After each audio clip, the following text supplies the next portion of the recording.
Bunso para sa kanya si James ang pinakagwapo sa lahat ng mga kapatid niya. Magandang araw po sa inyong lahat mga ka-viewers, Medeth communities, supporters, fanatics, and Jamdith community, silent and independent viewers around the globe.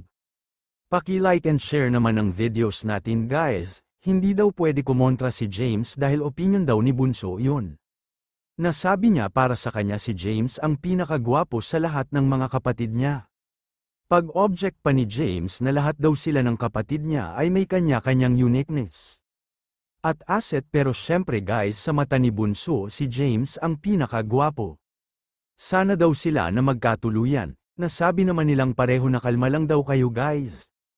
It's too early for that daw, at kung balang araw hindi man daw sila magkatuluyan ay sinusuportahan naman nila ang isa't isa.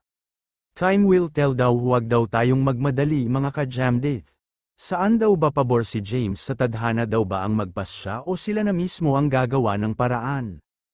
Depende daw sa mga bagay-bagay sabi ni James, hindi mo daw kontrolado ang mga bagay-bagay. Minsan daw sa tadhana ka daw dumedepende. Doon na lang daw sa mga bagay na kaya daw nila kontrolin. At ipaglaban, na-agree naman si Bunso, acceptance is the key, let it be.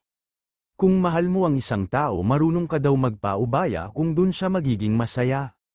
Susuportahan mo daw siya, iyon daw ang pagmamahal, hindi mo pwede angkinin siya dahil mahal mo.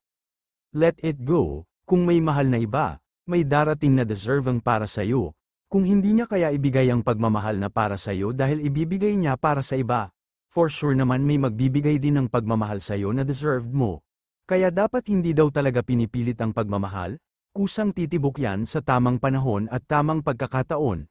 Hanggang dito po muli mga ka-viewers, maraming salamat po sa inyong lahat.